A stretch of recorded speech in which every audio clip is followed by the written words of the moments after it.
Vamos agora encerrar o capítulo de máquina de corrente contínua, fechando o que vimos na aula passada, ou seja, falando do controle de velocidade e vendo as dificuldades das partidas do motor de corrente contínua. Para falar do controle de velocidade, eu volto ao exemplo anterior, lembrando das três equações: tensão proporcional a fluxo e velocidade, a relação entre tensão e corrente, juntando as três, lembrando então que velocidade, para controlar a velocidade, eu posso controlar a tensão terminal, o fluxo ou a resistência de armadura. Não posso controlar IA porque IA é dado pela carga. Na aula passada a gente definiu o que acontece com a máquina variando o fluxo. Agora eu quero variar a resistência de armadura e quero variar a minha tensão terminal. Vamos repetir o que a gente viu naquele exemplo da aula passada. Um exemplo onde a gente definiu a velocidade de rotação e falamos, olha, vou passar de uma resistência de campo de 100 para 200 ohms. Basicamente o que vimos, vou passar bem rápido, é que colocando uma resistência, eu divido a corrente por 2, dividindo a corrente por 2, o fluxo divide por 2, se o fluxo cai, a velocidade cresce, porque E é igual a K φ ômega. Para o mesmo E, fluxo caindo, a velocidade aumenta. Foi isso que vimos. Vimos também da forma é, desenvolvendo as equações, né? Primeiro para um regime permanente e depois mudando as condições, lembrando que se eu dividir o fluxo por 2 ou a corrente de campo por 2 para o mesmo conjugado mecânico, que iguala ao conjugado elétrico, eu tenho que dobrar a corrente de armadura. Então foi essa a condição.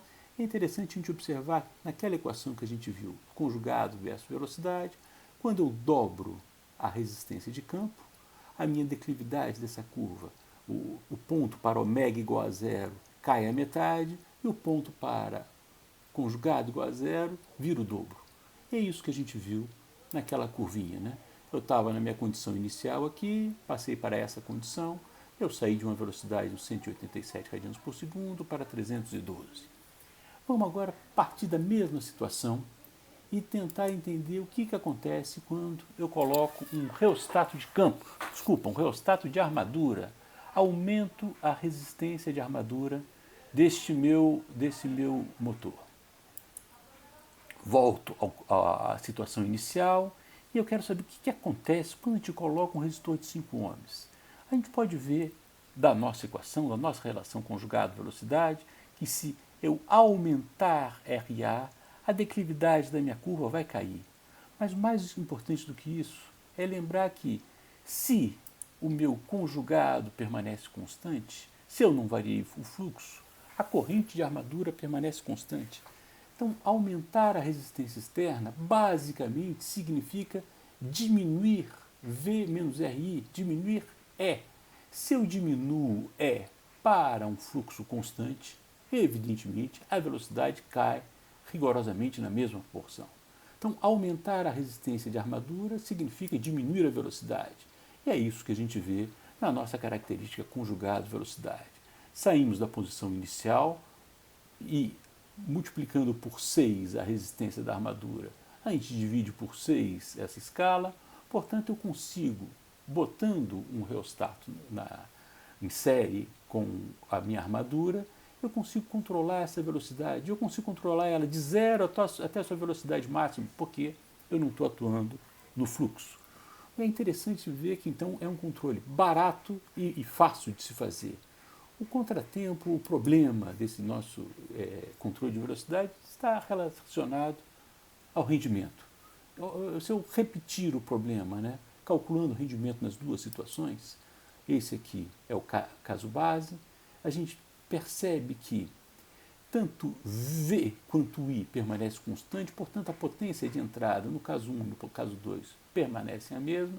O que fizemos nesse caso 2 foi fazer com que a tensão interna passasse de 222 para 85. Basicamente o que fizemos foi queimar energia, jogar energia fora no reostato em série. Portanto, o rendimento sai de 81% para 31%. Como eu disse, é um controle fácil, barato, mas ele tem esse inconveniente. Esse tipo de controle, para pequenos equipamentos, como um autorama, é muito encontrado. O reostato que você mexe quando você aumenta e diminui a velocidade, basicamente é um reostato em série com o motorzinho DC do carro do Autorama. Vamos agora no último ponto, né? O que acontece quando eu reduzo a tensão? Vamos reduzir a tensão à sua metade. Reduzindo a tensão à sua metade, o que vai acontecer? Bom, aqui é o caso base, a gente pega a nossa velha equação relacionando conjugado e velocidade, e a gente vê que se eu reduzir a metade a minha tensão, a minha característica conjugado e velocidade, o ponto aonde eu cruzo ômega igual a zero, vai cair a 1/4. Por que ele cai a 1/4? Basicamente, olha só, se a tensão caiu à metade, a minha corrente de campo caiu à metade. Para o conjugado permanecer o mesmo, a corrente de armadura tem que dobrar. Se eu dobro a corrente de armadura, a minha tensão cai, caindo eu aumento a velocidade. Então é isso que acontece, isso que a gente vê. Desculpa, a gente diminui a velocidade, está vendo? Estou nessa situação inicial, eu passo para essa outra situação, fazendo com que a tensão nos terminais seja reduzida à metade. Antigamente era difícil reduzir a metade a tensão aplicada no motor. Hoje é trivial com a eletrônica de potência. Então, a grande forma de se controlar a velocidade de motores de corrente contínua hoje é através de dispositivos de eletrônica de potência que controlam a sua fonte de tensão, a tensão aplicada. É essa forma, porque não tem o problema que a gente viu de redução de fluxo, nem o problema que a gente viu também de redução do rendimento. Vamos falar agora rapidamente sobre as máquinas séries. A gente tem uma determinada situação, a gente define uma situação de operação com uma velocidade de rotação, e agora, como na máquina série, ou você mexe na tensão de entrada, ou você mexe na resistência de armadura ou resistência de campo, que nesse caso é a mesma, porque as duas estão em série.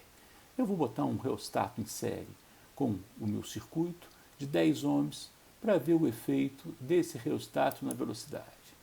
Eu calculo a condição inicial, eu lembro da relação conjugado-velocidade, que é uma equação que a velocidade é inversamente proporcional ao quadrado, o conjugado é inversamente proporcional ao quadrado da velocidade, é uma curva hiperbólica que a gente consegue ver aqui. Eu saio da situação 100 radianos por segundo quando eu boto o reostato para 80 radianos por segundo, lembrando que, evidentemente, essa mudança se deve a uma redução no rendimento da máquina.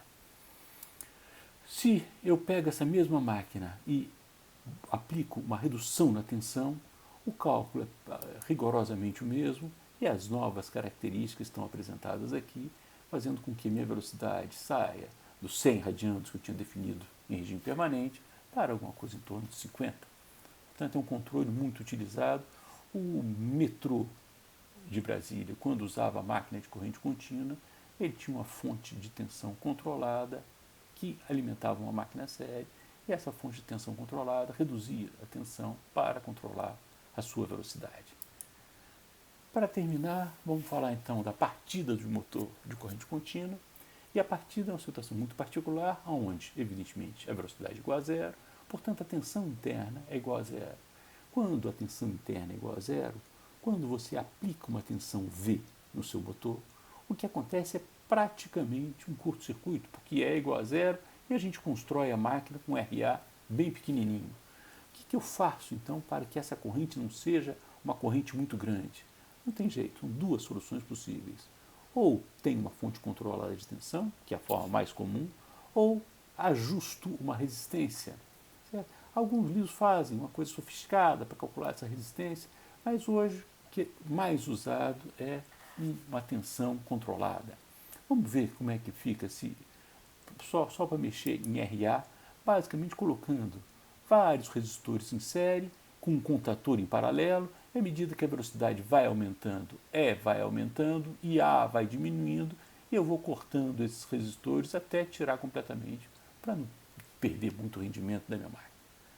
Então, eu vou passar muito rápido nessa parte, porque eu consigo calcular qual é o número de resistências, dependendo da estrutura do meu problema, e consigo calcular cada uma dessas resistências. Basicamente, é lembrar que IA vai ser E sobre RT. RT para cada situação, né, que eu vou cortando R1, R2, Rn, assim por diante, mais Ra, eu consigo calcular quanto que vale RT1, consigo calcular quanto que vale RT2, eu tiro uma relação, eu consigo definir o número de etapas, né, o número de resistências que eu posso botar, se eu conhecer qual é a corrente mínima e qual é a corrente máxima. Um outro problema, né, calcular num determinado exemplo qual é o número de estágios, qual é o valor dessa resistência, eu repito o que fiz no problema passado. Se eu tenho que 2,18 estágios, eu ponho em 3, defino o máximo e mínimo, sei quanto que vale cada valor e consigo calcular a resistência. Mas essa parte eu estou passando bem rápido, porque o mais importante que eu considero é saber que partir sem nada, uma máquina, pode provocar um curto-circuito, e o controle da velocidade que vimos com mais detalhe. Era isso que eu queria falar sobre máquinas de corrente contínua. Muito obrigado pela companhia, muito obrigado e boa sorte na resolução dos exercícios.